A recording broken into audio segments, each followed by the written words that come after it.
So that's why gusto ko pang itaas yung level ng pakipag-usap sa inyo by seeking the truth and giving you the opinion that are kumbaga hindi lang to protect myself or protect the boxer but protect the boxing community and give the truth.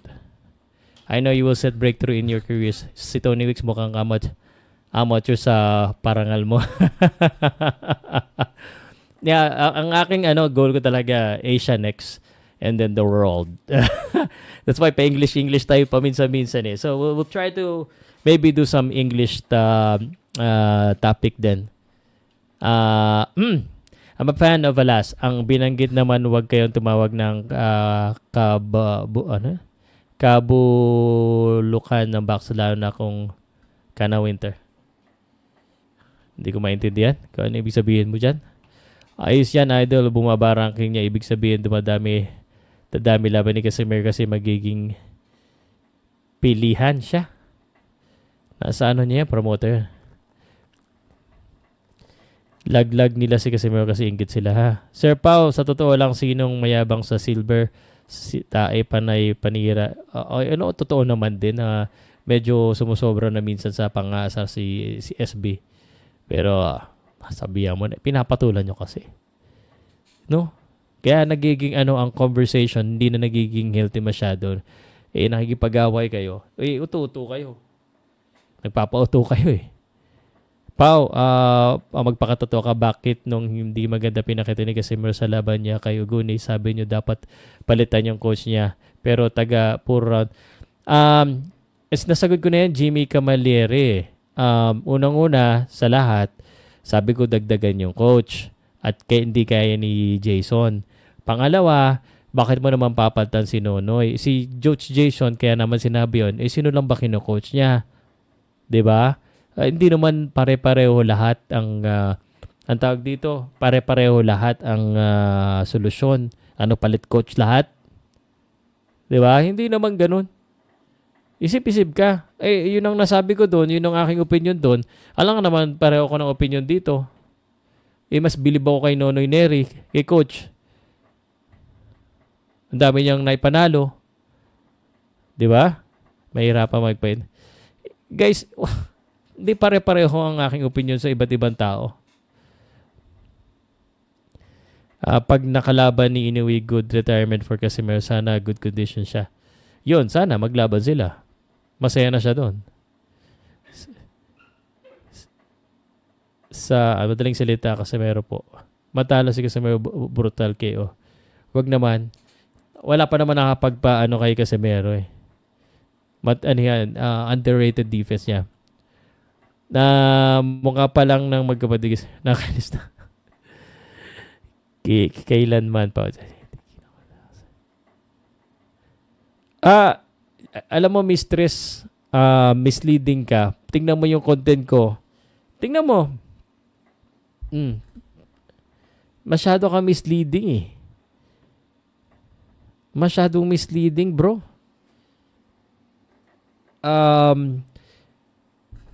Ang katotohanan niyan, siguro medyo kulang ka pa sa kaalaman, mistress. Kasi if you look at my channel, at ipapakita ko sa'yo, ito yung channel ko ha.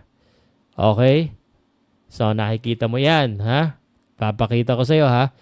Tingnan mo yung videos ko. Kiklik yung videos. Yan ha. 9.3k videos. Tingnan mo. Meron bang unang videos ko dito. Pinoy Hulk. Boxing, local boxing yan. Junmar Fajardo. Ito Casimero. Pacquiao. Wolverine. Oscar De La Hoya. MP Boxers. MP Promotions. Hearthstone. Pacquiao. Mike Tyson. Pacquiao. Hearthstone. Boxing. Nasan dyan na sinasabi mo puros Casimero? Ako lang nagko-content ng mga hindi sikat. Ayan hindi sikat. John Vincent Larriaga. You don't know what you're talking about, bro. puros original pa yan, no? Vietnam, Arvin Champasionas, nasaan dyan yung Casimero, kailan ulit? Vietnam Boxing Commission. Nasaan yung Casimero, kailan pa ulit tayo? 12 days ago. Nasaan na? Nasaan? Nesty Pitesio, Germany, Deva Polinario, Carlos Yulo, isa mayroon ng Carlos Yulo. Crawford, Nesty Pitesio, Austin Reeves, original pa lahat yan. Germany, Nesty Pitesio, DeMarcus Cousins, yan, Casimero, mabait, 2 weeks ago. 2. Asa na? Deva Polinario, Boy Bagsik. Napapahiya ka lang eh.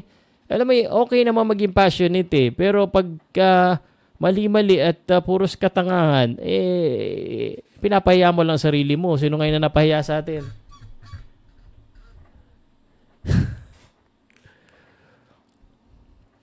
Di ba? Sino napahiya?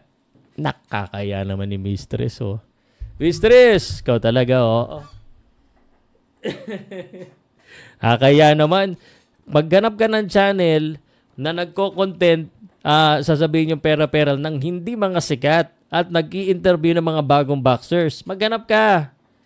Maghanap ka ng channel na hindi nangungopya ng content ng may content.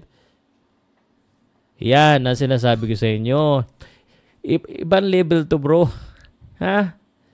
Isip-isip ka. You're on a different level, Mistress. Pinagbibigyan lang kita dahil, gusto kong malaman mo ang katotohanan. Ayaw pa na ako sige susunod niyang tanggal siya sa Rocky. Wag naman. Hindi ko pagdadasal yan, bro.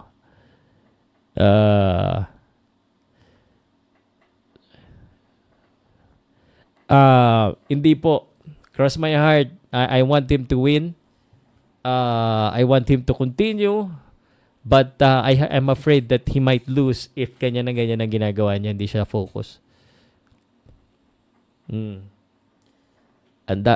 Napahiya si Mistress. Kakaawa naman. Mistress, comment ka pa rin, ha? Di ba? Nakakaawa yung mga viewers natin na hindi nila naiintindihan yung katotohanan. Kasi ako naman, I have 1 million followers sa Facebook. Ako ba naman ay lalaki na ganyan po yung followers ko kung walang kredibilidad? Ang mukha ko palagi pinapakita ko, di ba? Kaya naawa ko dyan, yung Winter, yung mga nagko-comment dyan na parang kala nila alam na nila lahat. Ako, I do not expect that. Pero ako, nandito ako publicly, I'm saying this. Alam nila na may basihan yan. Di ba? So, yun. Anyway, 1 oras na pala tayong nakikipagtalunan dito. Diyos ko, sarap nyo kausap, guys. Yung iba sa inyo, masarap kausap. Yung iba sa inyo, masakit sa ulo. No?